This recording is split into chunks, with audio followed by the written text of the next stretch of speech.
Assalamualaikum warahmatullahi wabarakatuh. Hello everyone. We are from Group 7. We would like to present our analysis about this article, a systematic literature review of research on automatic speech recognition in EFL pronunciation.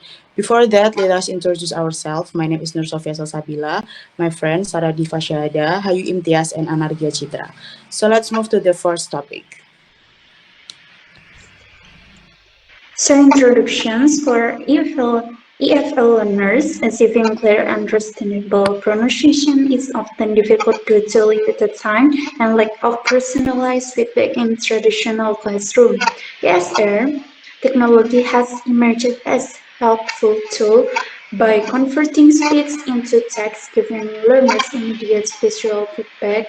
This allows learners to independently monitor their pronunciations, making ESR a practical solution outside the classroom.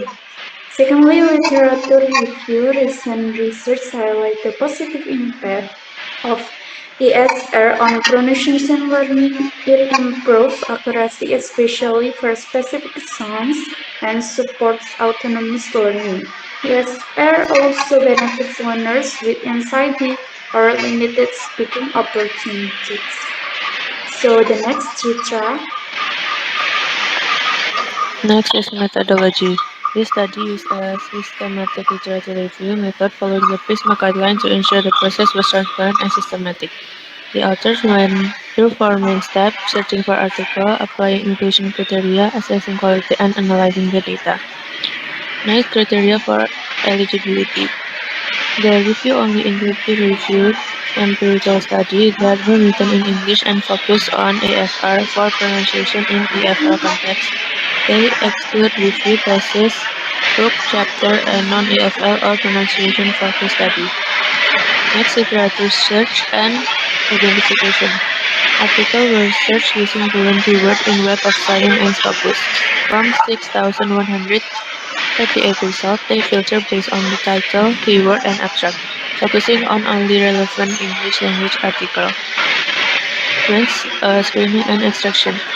Duplicates were removed, leaving 3,863 articles. Titles and abstracts were screened, and 24 studies were selected. Screening was done by the lead author and verified by a research assistant. Next, quality appraisal and data analysis. To evaluate the quality of selected study, the researcher used the NMAP Mixed Method Appraisal Tool version 2018. This tool helps assess whether studies meet certain research and standard depending on whether they use qualitative, quantitative, or mixed method. Next, Ayu. Okay, the next is the result of this article. This article looked at 24 research studies about using automatic speech recognition or ASR technology to help English as a foreign language students improve their pronunciation. And the result is the first is theoretical framework. Most of the study didn't use any learning theory or model. Only 6 studies explained their use of theories like skill acquisition theory, sociocultural theory, or technology acceptance model. And this theory helps explain why ASR is useful. And the second is research method, a research topic. Most studies focus on how well ASR helps students with their pronunciation. A few studies look at how accurate the ASR tools were, or how the ASR score compared to human teacher scores. Some studies also look at students' opinion about using ASR.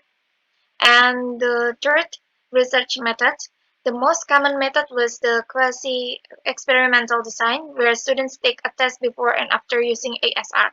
Some studies use mixed methods, combining test and survey or interview. However, many studies didn't clearly say what research method they use. They only mention the tools they use like questionnaire or test. And the fourth, ASR use and duration. ASR was mostly used for self-practice outside the classroom, but a few studies use it during class. The time students use ASR was different in each study from 1 week to 15 weeks. And the last is target features and measurement. Most studies focus on segmental features. Only one study looked at suprasegmental features like stress or intonation. Some studies didn't even say which sound they were targeting. For measuring progress, most studies use accuracy, but some also look at comprehensible accentness and intelligibility.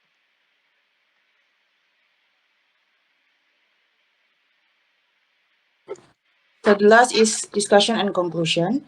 Most research on using ASR for learning English pronunciation lacks a strong theoretical background. Only a few students mention theories like skill acquisition theory or the technology acceptance model. Most of the focus is on single sounds rather than intonation or rhythm, even though these are important for real life communication. The most common research method is quasi experimental, but some studies are starting to use qualitative methods to understand how students feel about ASR. And ASR is usually used for self study outside the classroom for periods ranging from 1 to 15 weeks. However, success is mostly measured by how accurate the pronunciation of individual sounds is, not by fluency or how clear the speech is overall. The author suggests the future research should run long-term studies to avoid short-term existence, include more Friday speaking tasks, try to use ESR in classroom, and improve ESR tools to give better feedback on intonation and rhythm. However, this review only look at English language articles from Scopus and Web of Science. Future research should include more sources and other languages to better understand how ESR can help with pronunciation learning across different contexts. So that's all from us. Thank you for attention and wassalamualaikum warahmatullahi wabarakatuh.